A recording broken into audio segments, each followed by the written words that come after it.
Hello everyone, and welcome back to my channel.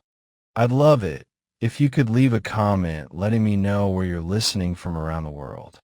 Also, don't forget to like and subscribe if you're enjoying this video. Story 1.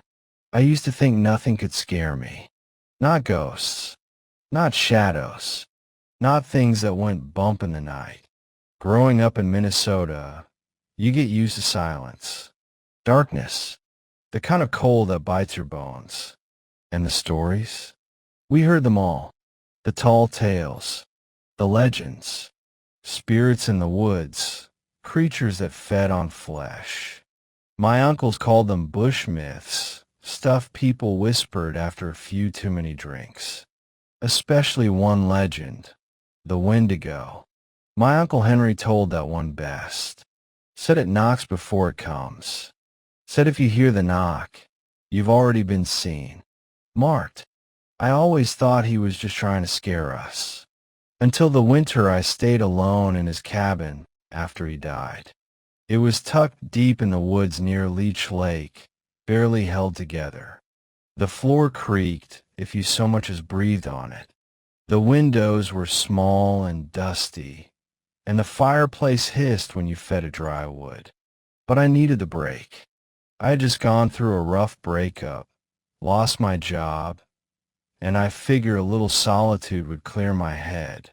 The first few days were peaceful, just snow, trees, and me. I hiked during the day, chopped some firewood, read books I never had time for. I even found some of Uncle Henry's old journals in the attic, pages filled with erratic handwriting, drawings of stick figures with antlers, and warnings scribbled in red ink. It knocks to see if you're awake.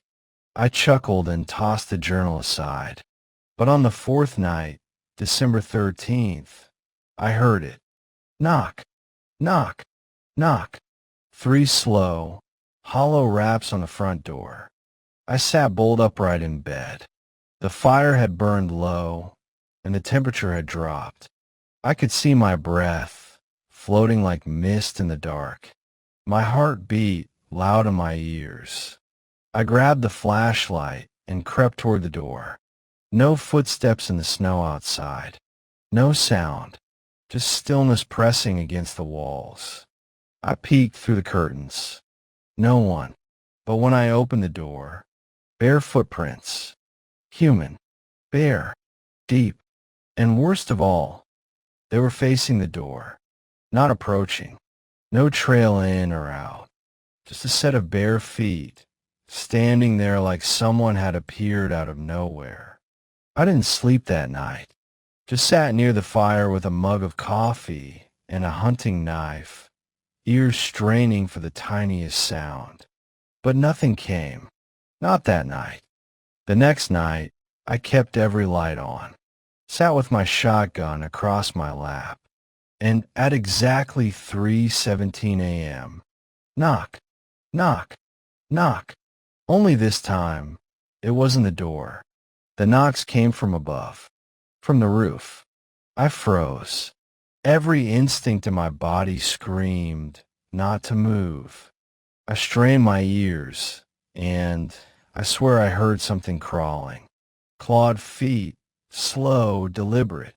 It circled the roof, scraping now and then, like talons dragging along the shingles. And then a sound I'll never forget. A slow, wet breathing coming from the chimney, followed by a whisper. My name, over and over. Aaron. Aaron.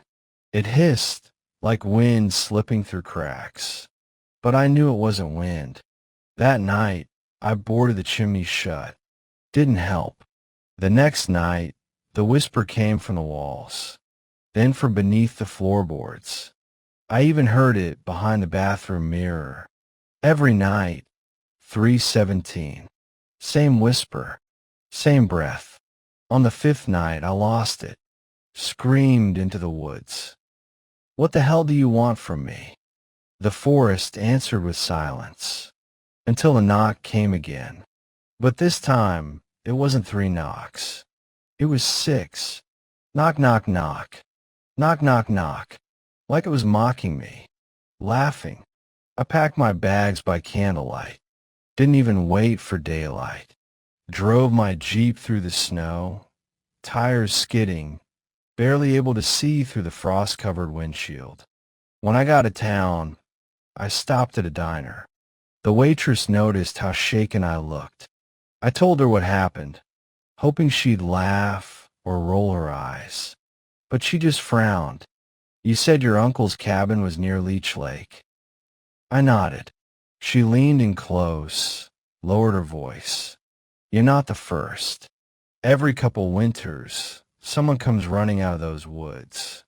Pale, eyes wild, talking about knocks and voices and footprints that go nowhere. I never went back to that cabin. It's still there, I think, rotting, falling in on itself. But sometimes, when the wind is right, and I'm alone in my apartment, I swear I hear it again. Knock, knock, knock. And I check the door. Every damn time. Story 2. I was a waitress at a roadside diner off Highway 17 in Northern Ontario. A place so remote you could scream at the top of your lungs and nothing would answer except the wind. The kind of place where the snow falls sideways, the drifts bury the windows by morning, and the only customers are truckers too tired to keep driving or locals too drunk to make it home. The diner's name was Riverside Eats, though there was no river in sight. Just pine trees, rusting snowplows, and the long, white roads stretching into nowhere. I'd been working the night shift for nearly 3 years. Same routine, same dead hours between midnight and 4. That night, it started like any other. I had 3 customers, 2 truckers nursing bottomless mugs of weak coffee, and a guy named Dale who came in every Thursday to flirt and leave a crumpled $5 tip. The wind was howling outside, whistling like something alive. The cook, Tony, was smoking behind the kitchen door, and I was leaning on the counter, watching snow swirl under the fluorescent lights in the parking lot when the bell above the door dinged. He walked in. The first thing I noticed was the silence. That soft muttering truckers always do. Stopped. The buzz from the neon sign in the window. Cut out. Even the wind paused for half a breath, like it didn't want to announce him. He was tall. Not basketball player tall. Wrong tall. Like stretched, like someone had grabbed his head and ankles and pulled. His skin was the color of dirty snow. His eyes got his eyes. Like dead glass. Hollow. And he didn't blink once. His clothes were torn, frayed at the cuffs and knees, but they weren't dirty. Just wrong. As if the dirt itself was afraid to touch him. I swallowed my unease, because what else could I do? I gave him the usual smile and said, "Table for one?" He didn't answer, just raised one long, bony finger and pointed to the booth in the far corner, the one by the window that never thawed. I'd worked there long enough to know that spot had its own chill. Even on warm days, the glass stayed fogged, the frost etching weird patterns no one could scrub off. We usually taped a closed sign across it and blamed a broken seal. But he walked right to it and sat down, placing his long hands, knuckles like knots, on the table. When I brought the menu, he didn't touch it, just looked up, unblinking, and said in a voice that was more breath than sound, "Raw." "Steak tartare." I asked, though I already knew. He shook his head, slow and deliberate. "Raw." I took the order back to Tony, who gave me a weird look but didn't argue. He sliced a thick slab of beef, didn't even season it, just slapped it on a plate. I brought it out, set it in front of the man. He didn't eat right away. He stared at the meat, then at me. Then he smiled. That smile, his teeth weren't human. They were thin, sharp, too many of them crowded into a mouth that looked like it could unhinge if it wanted to. I turned away before I gagged. 10 minutes later, the first trucker, Bob, I think, started coughing. A deep, wet sound that echoed through the quiet diner. When I looked over, he was hunched over his table, blood spattered on his napkin. Then the second guy, Jerry, stood up fast, knocking over his stool. He pointed out the window, hands shaking. "There's something out there," he said. "A deer." "No." "A man." "No, it's standing on two legs." I rushed to the window, but saw nothing. Just snow, swirling thick and angry under the lights. When I turned back to the booth, the man was gone. The door hadn't opened. The bell hadn't rung. His plate was empty. And on the floor by his seat, there was blood. Not a lot, just enough. Then I noticed Bob clutching his arm. His sleeve was soaked through with red. I ran to him and pulled the fabric back. Chunks were missing. Actual chunks of flesh, bitten. I nearly dropped right there on the floor. Tony called 911, and I did my best to keep Bob conscious while Jerry screamed and refused to go near the window again. By the time the ambulance arrived, Bob was babbling about something whispering in his ear. Said it smelled like burnt hair and cold fire. But what shook me most was the window by the booth.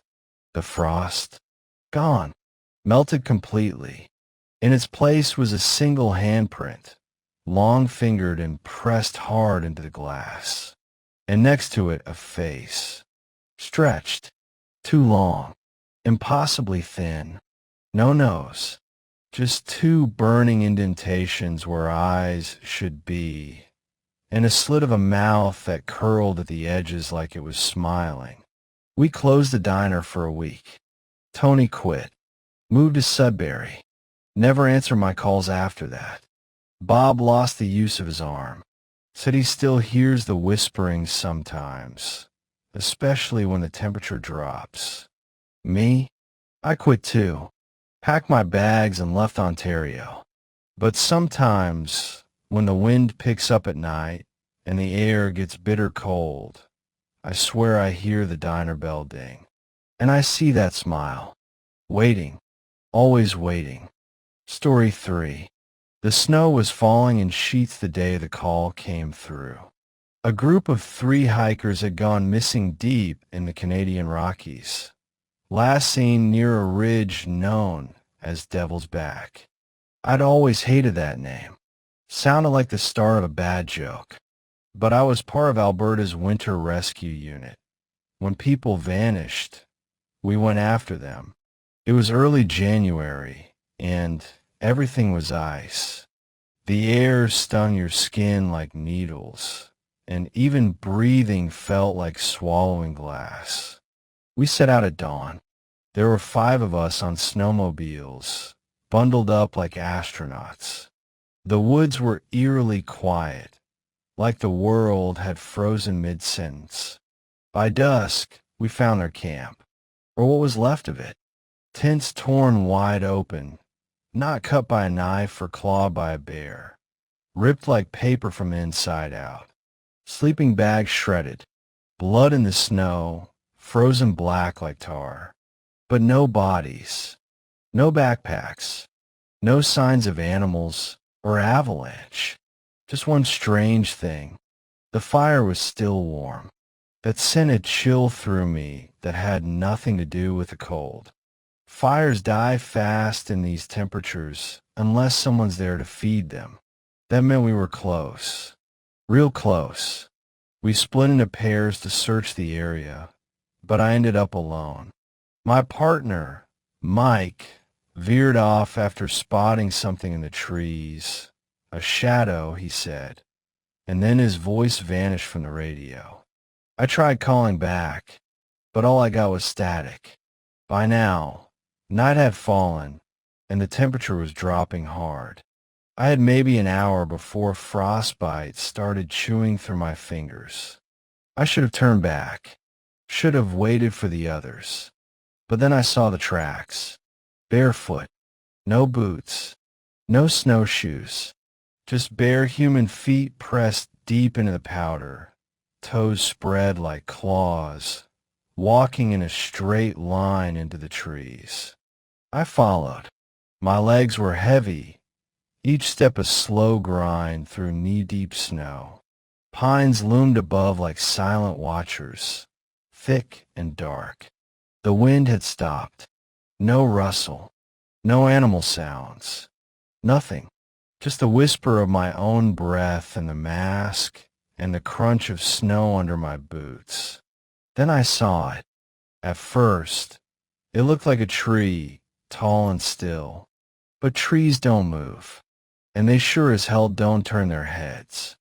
It was massive, tall enough to brush the lower branches. Its limbs were all wrong, too long, too thin, like something stretched them beyond what bones should allow.